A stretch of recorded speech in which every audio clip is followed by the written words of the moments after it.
Mega Man was released on December 17, 1987 for the Nintendo Entertainment System as Capcom's attempt to create a new series for the platform and for the future of the company. Although they did succeed in doing just that, many people would argue that is all they did.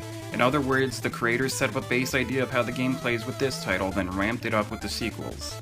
Then that leaves the question of, is the first Mega Man game with only the bare basics still worth playing after the many additions to the gameplay in the sequels? Let's find out. In the year 2000X, a scientist named Dr. Light created robots to help mankind, but his jealous rival, Dr. Wily, reprogrammed 6 of them to wreak havoc on the world. Rock, another one of Light's creations, having a strong sense of justice, volunteers to be reworked into a super fighting robot to stop Wily and his evil robot army. When talking about the NES, certain game series come up as examples that define not only the console but 8-bit graphics as a whole, and the Mega Man series is among them. From the get-go, the series was able to create very detailed sprites to represent the well-designed characters and enemies, but the same cannot be said about the foregrounds and backgrounds, both of which are usually just one dull color with either an unmemorable set piece or no set pieces at all. This game is your bare-bones action platformer with a pretty interesting twist. In this game, you'll do the standard jumping from ledge to ledge and fighting off enemies with your basic Mega Buster attack, all while trying to get to the end of the stage to defeat a boss.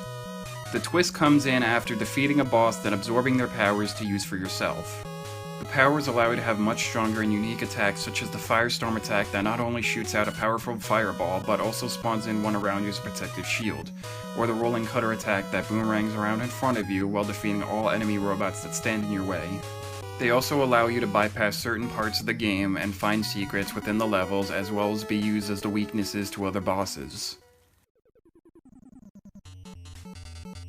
You use the D-pad to move, the B button jumps, the A button shoots the Mega Buster, and the start button lets you select an ability. There are 10 stages in the game, 6 for the Robot Masters and 4 for Dr. Wily. The main stages are all based around the Robot Masters, such as Fireman stage, which is completely covered in lava and flames that come out of the ground, while in Electman stage you are always moving up a set of ladders with a bright yellow backdrop, trying to avoid electric beams spouting from both the walls as well as the enemies who try to shoot it at you.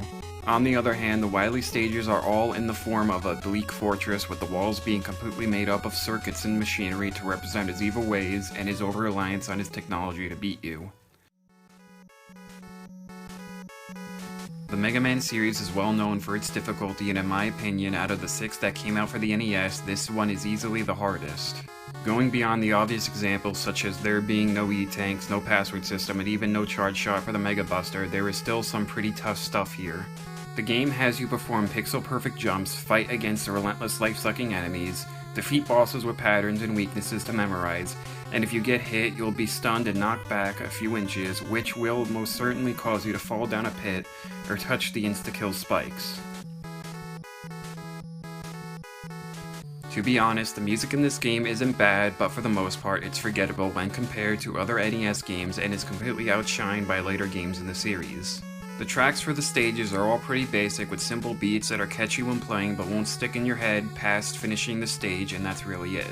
My favorite tracks would include the Stage Select, Electman stage, Fireman stage, Cutman stage, and Dr. Wily's castle. So in conclusion, is the first Mega Man game still worth playing despite being bare bones in the gameplay department, plagued with dull graphics, it being insanely hard, and having basic and forgettable music? I would say yes. The game still holds up because the gameplay, despite being basic and quite difficult, it is still fun, and that's all that matters. That alone, in my opinion, is enough for me to come back to this game sometimes and just have fun with it. Yes, many of the sequels may be considered better games, but for the first game in the series, I'd say the creators did a bang-up job. And with that all said, I would easily recommend this game. Thanks for watching.